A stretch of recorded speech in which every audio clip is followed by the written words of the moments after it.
Perhaps you have heard the phrase, "so mote it be." It appears in spiritual circles, rituals, blessings, and personal affirmations around the world. Many people recognize the words, yet few know where they came from. Was it born from witchcraft? Did it emerge from secret societies? Or does its story reach even further into history?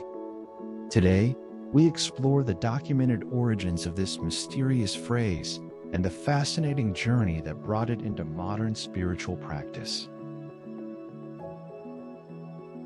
The earliest known appearance of the phrase can be traced to a document known as the Regius Manuscript, sometimes called the Regius Poem.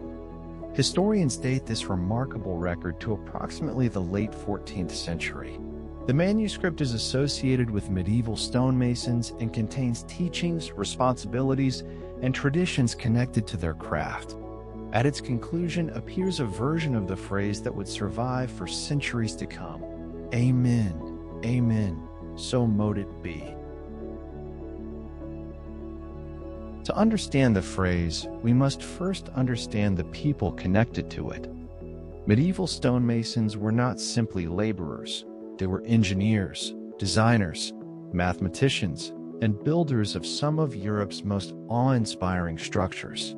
These skilled craftsmen constructed cathedrals, castles, bridges, and monasteries that still stand today. Their knowledge was valuable, specialized, and often passed through generations of apprenticeship and training. For many medieval builders, geometry was more than a practical tool.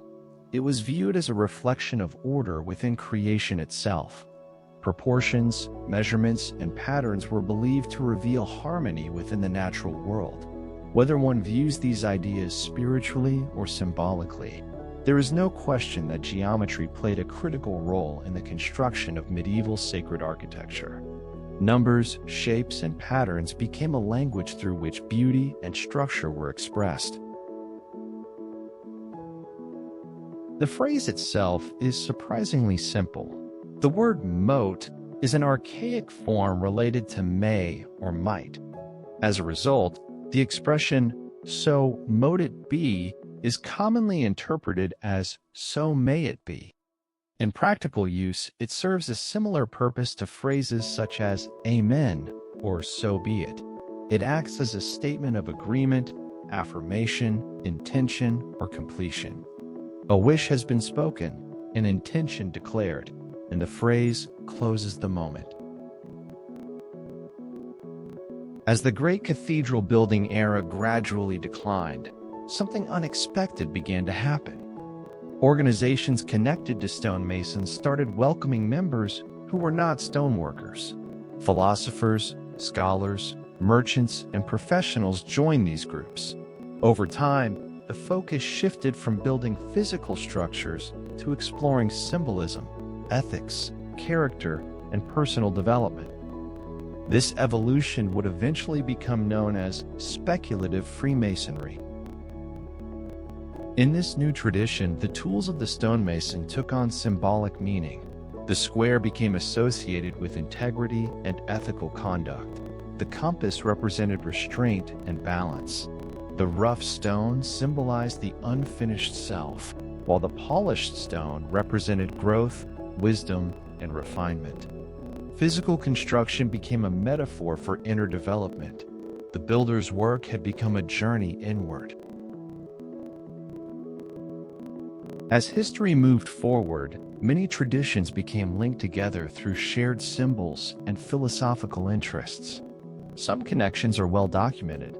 Others remain debated by historians and researchers. Over time, references emerged involving Rosicrucian groups, mystical philosophies, and esoteric schools of thought.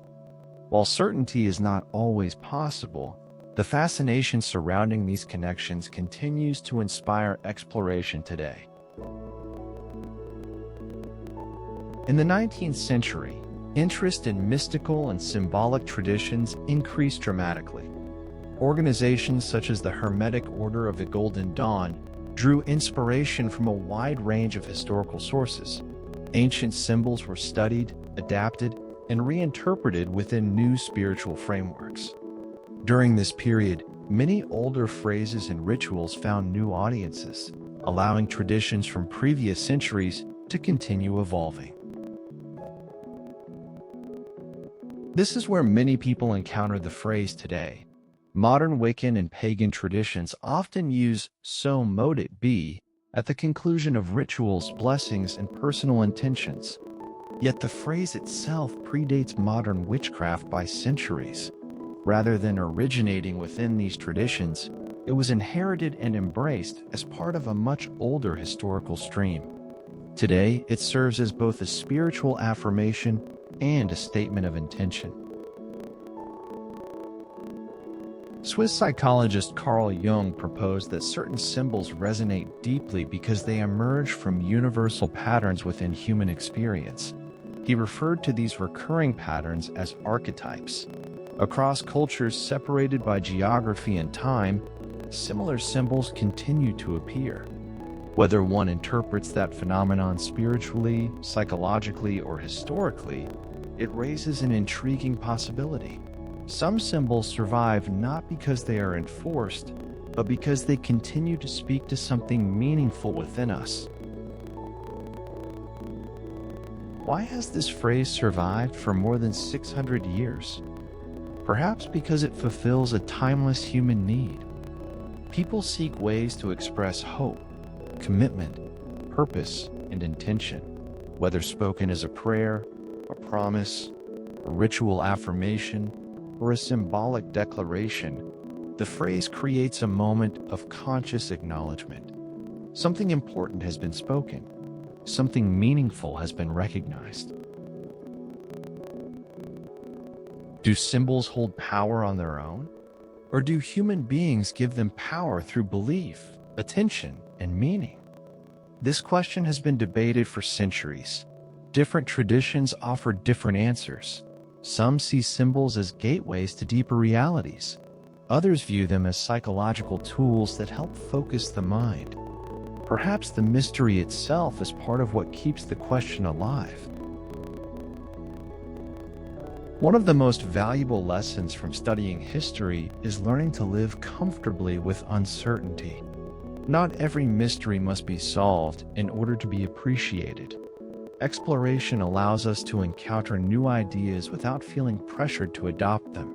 Curiosity invites discovery. It allows us to examine beliefs, traditions, and stories with both an open mind and thoughtful discernment.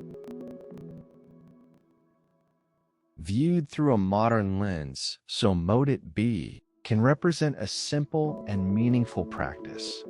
Set an intention, express it clearly, release the need to control every outcome. Then return your attention to the present moment and your next step. Whether approached spiritually, psychologically, or symbolically, there is wisdom in declaring what matters and then allowing life to unfold. As you return to your day, remember that every step you take is felt by the earth. Your breath, your heartbeat, your presence, they matter. Ground yourself in the now and let the earth hold you steady. You are part of something greater. Stay connected, stay grounded, and know that healing begins with presence. I leave you with this inspiration. The light of the universe surrounds you. The love of the universe enfolds you. The power of the universe protects you. The presence of the universe watches over you. You are one with the universe. Awaken to the energies that connect us all. You are not alone. The universe is listening, and your journey matters.